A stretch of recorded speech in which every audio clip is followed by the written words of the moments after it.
Hello everyone, welcome to TPS education channel Sirohi. हमने last class में जो डिस्कस किया था वो फर्टिलाइजेशन से रिलेटेड था, या फिर हम ये कहीं निषेचन से जुड़ा हुआ पार्ट था। इसके अंदर जो पार्ट था वो था परागकण स्त्री केसर पारस्परिक क्रिया, यानी जब परागण की प्रक्रिया हो जाती है और परागण की प्रक्रिया के बाद हमने ये कहा कि परागकण वर्तिकाग्र पर आने के बाद जब ये बीजांड के अंदर पराग नली प्रवेश कर जाती है और इससे नर युग्मक फ्री हो जाते हैं। यहाँ तक का स्टेप हमने किया था। या फिर हम ये कहें कि जैसे ये जो पार्ट है हम ये कहें पराग नली, और यदि इसकी बात करें तो हम ये कहें नर युग्मक।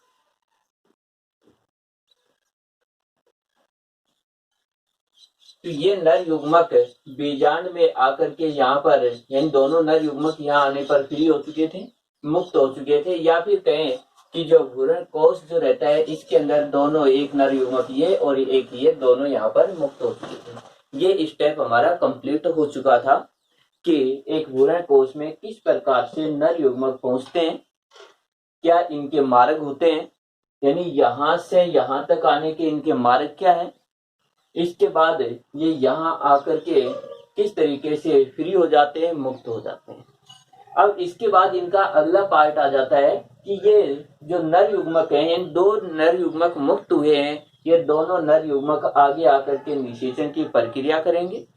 और इसी के जो स्टेप है, यदि इसकी बात करें आवर्तबीजी में, तो इनके अंदर होता है द्विनिषेचन वैतरिक समय। इन दोनों नर युग्मक है निषेचन की प्रक्रिया करेंगे, लेकिन आवर्तबीजी में होता है द्विनिषेचन, दोहरा निषेचन, या फिर कहें त्रिक संलयन की प्रक्रिया होती है। अब इस प्रक्रिया को देखते हैं कि किस प्रकार से दोहरा निषेचन होगा। तो देखिए, यदि हम इसकी बात करें कि सबसे पहले यदि निषेचन की बात करें तो निषेचन का मैंने बताया था एक नर युग्मक और एक मादा युग्मक,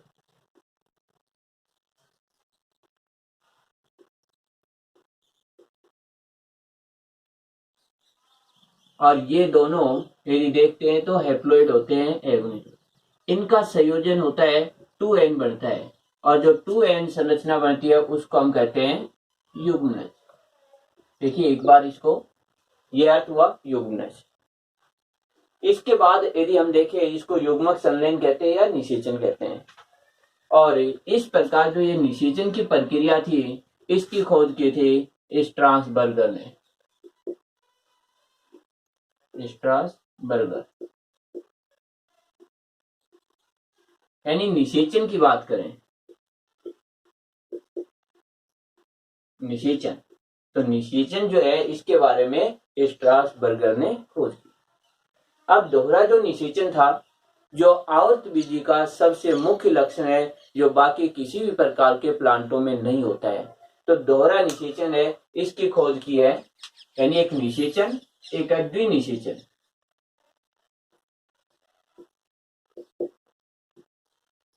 और इसकी खोज की थी नावास्टीन में। तो ये दोनों अलग अलग पार्ट है, एक है निषेचन, एक होता है दोहरा निषेचन या द्वितीय निषेचन। तो इसकी खोज नावास्टीन ने और इसकी खोज की है स्ट्रासबर्गर ने। तो यदि ऑब्जेक्टिवली ये क्वेश्चन आता है, यानी इस टाइप का क्वेश्चन आता है ये, तो यदि ये क्वेश्चन आता है तो इसको विशेष रूप से ध्यान देना है कि निषेचन के बारे में पूछा गया है या फिर दोहरे निषेचन के बारे में पूछा गया है, या फिर कहें द्वितीय निषेचन के बारे में पूछा गया है, या त्रिक संलयन के बारे में पूछा गया है। यानी इसी का दूसरा नाम रहता है त्रिक संलयन भी कहेंगे इसको, द्वितीय निषेचन भी कहेंगे। तो इस तरीके की यदि प्रक्रिया के बारे में पूछा जा रहा है तो इसकी खोज नावास्टीन ने, और केवल यदि निषेचन की बात की जाती है तो स्ट्रासबर्गर। तो एक तो ये ध्यान देना है। अब हम इस पूरी प्रक्रिया को देखते हैं कि किस तरीके से ये प्रक्रिया शुरू होती है। देखिए, सबसे पहले हमने ये कहा था कि ये एम्ब्रियोनिक सेक भ्रूण कोश है। इसके अंदर हमने ये कहा था कि ये अंडकोशिका, ये सहायक कोशिका, ये ध्रुवीय कोशिका, और इसमें दो एगुणित ध्रुवीय केंद्रक होते हैं, जो बाद में द्वितीयक केंद्रक बनाते हैं, यानी ये दोनों केंद्रक देखिए, ये एन और ये एन, ये केंद्रक, ये दोनों 2n स्टेज में आ जाते हैं, द्वितीय केंद्रक का निर्माण कर देते हैं। इसके बाद ये प्रतिमुखी कोशिकाएं, और हमने लास्ट स्टेप में ये कहा था कि ये परागनली है, इस परागनली से ये जैसे नर युग्मक एक ये था, एक ये था, दोनों नर युग्मक यहाँ पर मुक्त हो चुके हैं ये, तो ये प्रक्रिया हो चुकी है। अब देखिए इनमें निषेचन की प्रक्रिया किस प्रकार से होती है, ये संयोजित किस प्रकार से होती है।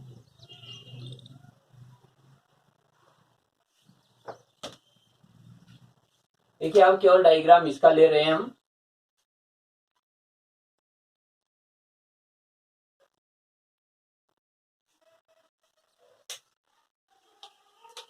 ये कोशिका, ये एन यानी अंड कोशिका का केंद्रक है। इसके साइड में हमने ये कहा कि ये सहायक कोशिकाएं हैं, और इसके बाद एक पार्ट ये हुआ जिसमें ये ध्रुवीय केंद्रक था, इसमें एन, और इसके बाद इधर की साइड यदि बात करें तो हम ये कहेंगे कि ये प्रतिमुखी कोशिका। और एक तरफ हमने ये कहा था कि ये जो नर युग्मक हैं, इनमें से एक नर युग्मक तो इसके साथ और एक नर युग्मक होता है इसके साथ संयोजित, तो एक नर युग्मक आ गया यहां पर है, और एक नर युग्मक आ गया यहां। तो ये जो नर युग्मक थे, इस जगह जो मुक्त हुए थे नर युग्मक, इनमें से एक इधर गया और दूसरा जो नर युग्मक था वो इधर आ गया। इस तरीके से ये हो जाते हैं, दोनों नर युग्मक हैं, इनमें से एक नर युग्मक अंड कोशिका, यानी ये कोशिका है वो अंड कोशिका,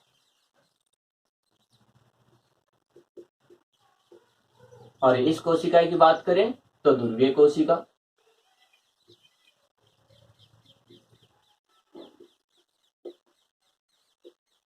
ये अब इसके बाद देखिए अगले स्टेप में क्या होता है कि ये संयोजित होते हैं, यानी ये जो केंद्रक है ये संयोजित होते हैं। इस तरीके से यदि हम देखें तो जैसे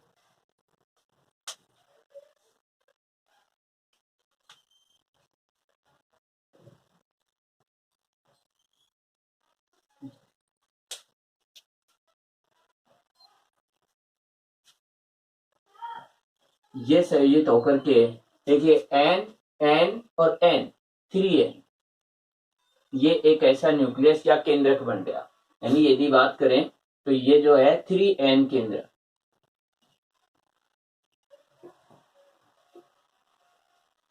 इसके बाद यदि हम देखें इधर की साइड, ये बात यहां पर यदि देखें तो n ये है और n ये है, ये हो गया 2n, और यदि इसकी बात करें तो हम ये कहेंगे 2n केंद्र। इसके बाद में इसके साइड में जो कोशिकाएं हैं इनमें कोई चेंजमेंट नहीं है, या फिर कहेंगे n ही है।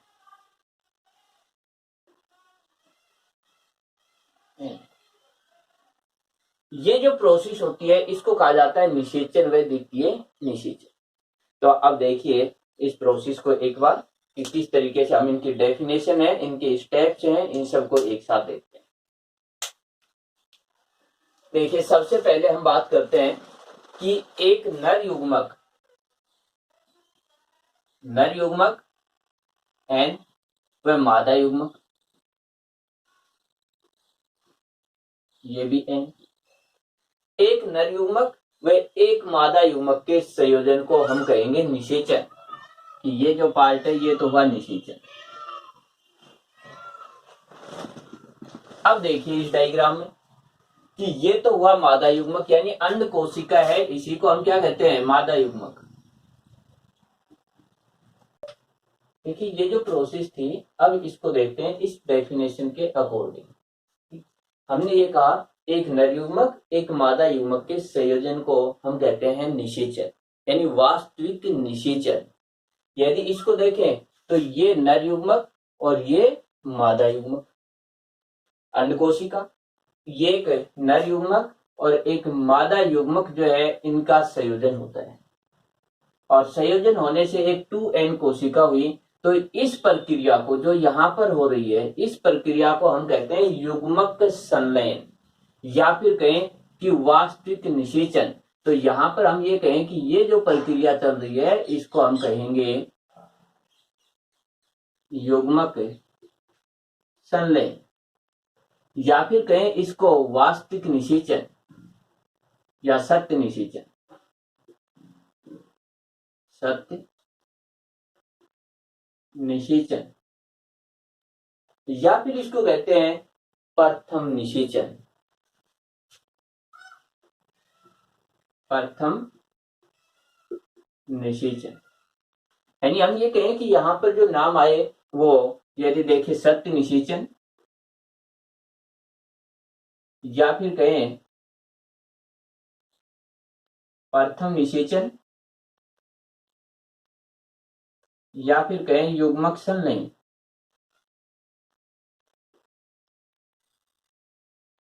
ये पार्ट। और यदि बात करें इसकी खोज की तो खोज ही रहता है स्ट्रासबर्ग करने की। तो एक पार्ट ये हुआ। इसके रिजल्ट के बाद में क्या बनता है, इसके रिजल्ट के बाद में एक 2n सेल बनती है और ये जो सेल होती है इस सेल को हम कहते हैं युग्मनज।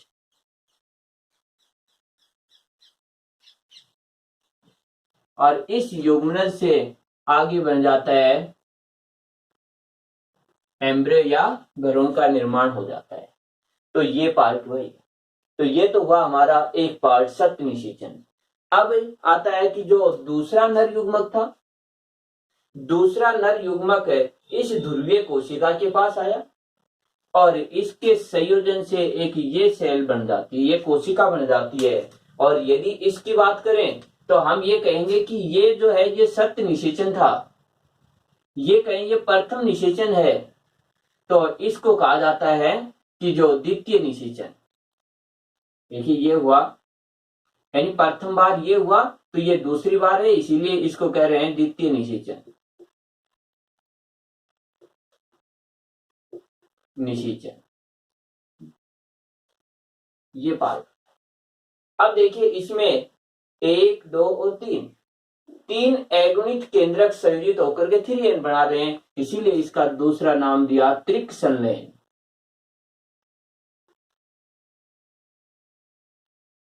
या फिर कहें ये हुआ अवास्तविक निषेचन हुआ, यानी ये सत्य है तो ये कहें ये असत्य निषेचन।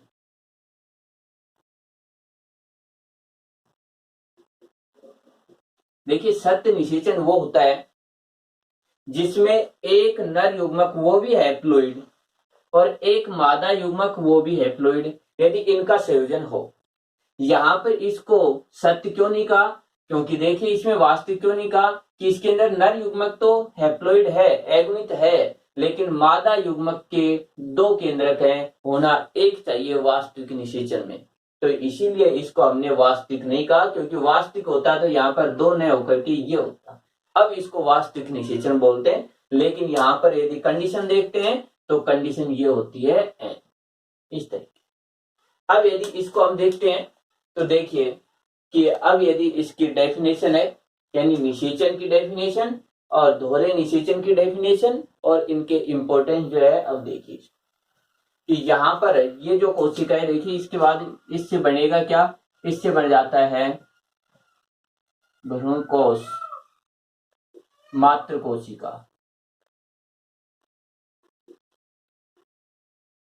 और इससे निर्माण होता है भ्रूण पोष।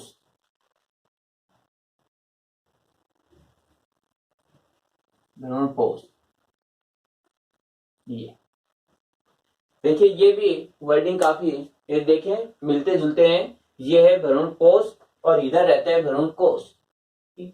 तो यदि पहले का है तो उसको कोश बोलेंगे, निषेचन से पहले का पार्ट है तो कोश है, और निषेचन के बाद में जो रहता है वो रहता है भ्रूण कोश। यानी एम्ब्रियो सैक है ये, और ये होता है एंडोस्पर्म। तो इस तरीके से ये दोनों वर्डिंग है। तो इनके कार्य जो फंक्शन रहते हैं वो भी डिफरेंट रहते हैं, कि इसका क्या फंक्शन रहता है, उसका क्या फंक्शन रहते हैं। तो ये अलग अलग पार्ट है। ये निषेचन के बाद की घटना है और ये निषेचन से पहले की घटना होती है। तो यदि इस तरीके से देखें तो देखिए हमने ये कहा निषेचन का, द्वितीय निषेचन है उसकी डेफिनेशन। तो इसके अंदर ये कहेंगे एक ध्रुवीय कोशिका जिसमें दो अगुणित केंद्रक उपस्थित हो तथा एक नर युग्मक के संयोजन की क्रिया को त्रिक संलयन या द्वितीय निषेचन या फिर कहें असत्य निषेचन कहते हैं, जिसके परिणाम स्वरूप एक 3n त्रिगुणित कोशिका बनती है जिसे भ्रूण कोश मात्र कोशिका कहते हैं, और इस कोशिका से एक भ्रूण कोश का निर्माण होता है। तो ये होती है दोहरे निषेचन की डेफिनेशन। और यदि हम बात करें इसकी खोज की तो देखिए इसके अंदर मैं तुम्हें बता देता हूं, एक ध्रुवीय केंद्र या द्वितीय ध्रुवीय केंद्रक या फिर कहें इसको द्वितीय केंद्रक,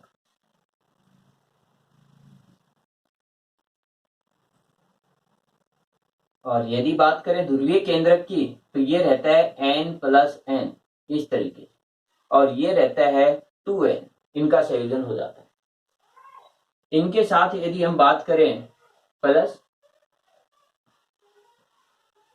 एक नर युग्मक, और ये नर युग्मक रहता है, ये रहता है n, और इनका संयोजन होने पर एक जो सेल बनती है उसको कहते हैं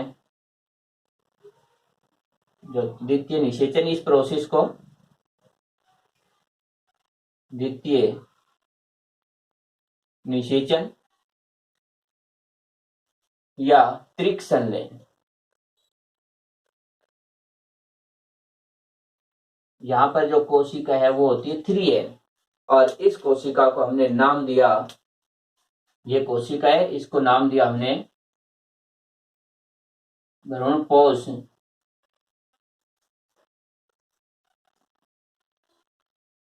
मात्र कोशिका, और इससे बन जाता है भ्रूणपोष।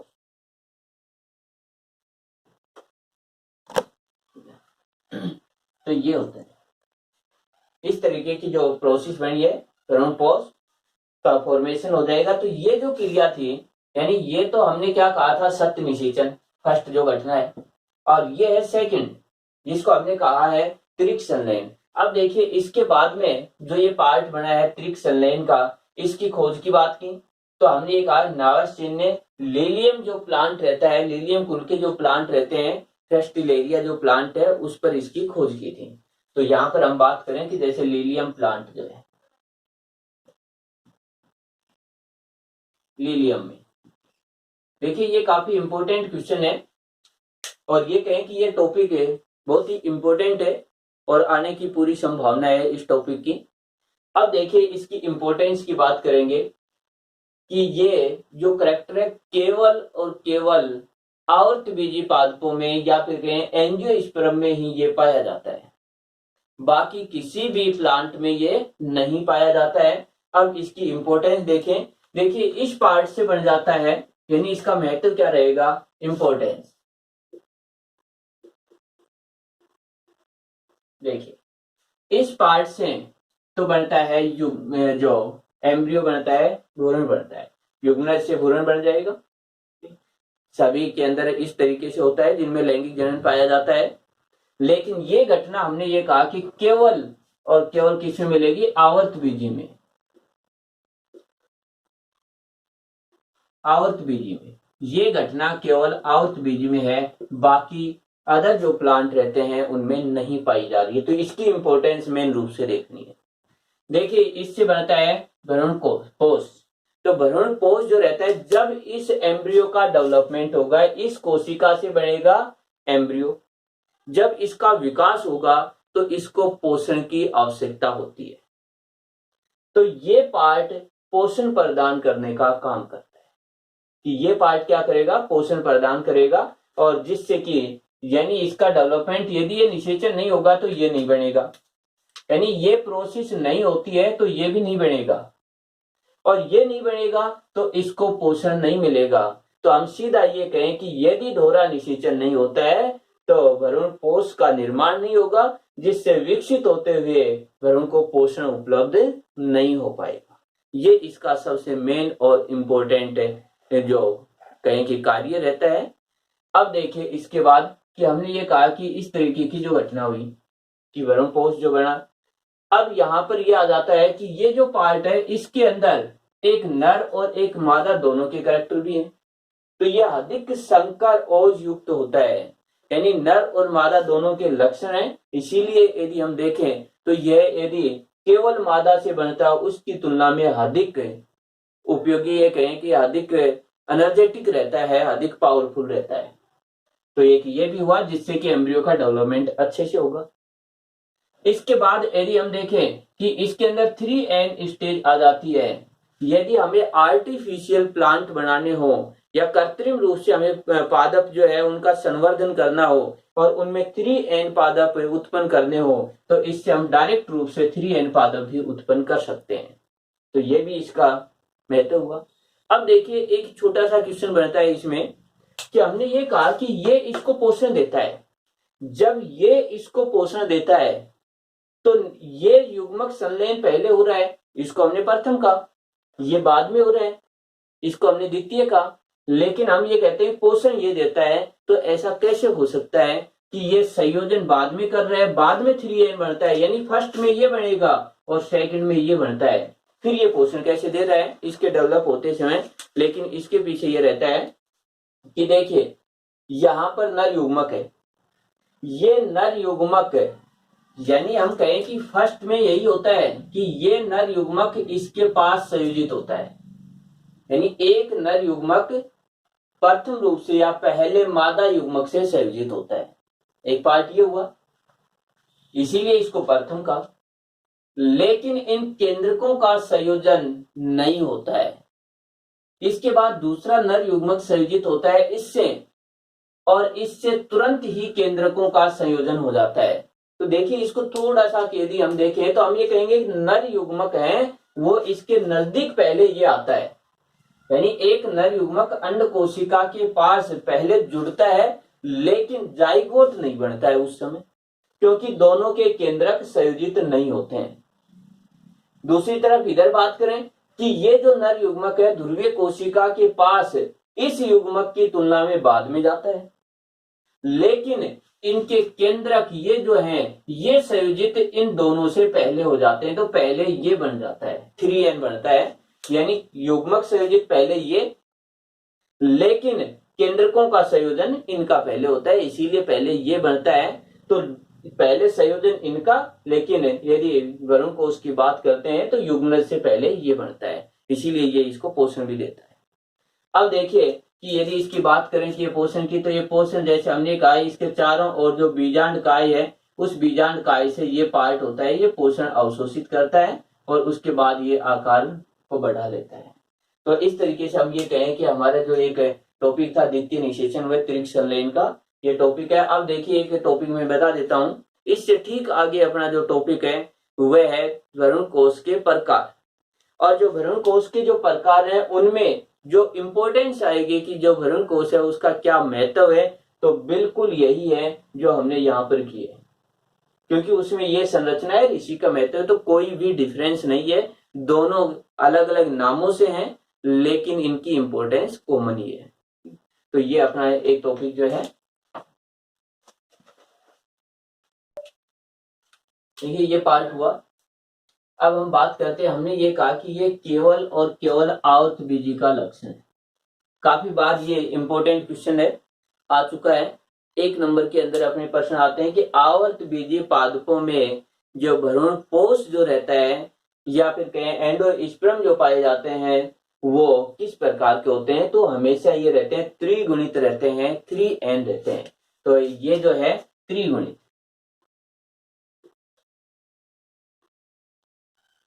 ये रहते हैं। काफी इंपॉर्टेंट क्वेश्चन है ये, क्योंकि ये अदर जो कोई प्लांट उसमें नहीं होता। इसके बाद हम देखें, देखिए अब एक दूसरा क्वेश्चन और पूछे जाने लग गया है कि अनावर्त बीजी में, तो यदि ये तो बात की थी हमने आवर्त बीजी की, और सेकंड पार्ट यदि हम देखें तो जैसे अनावर्त बीजी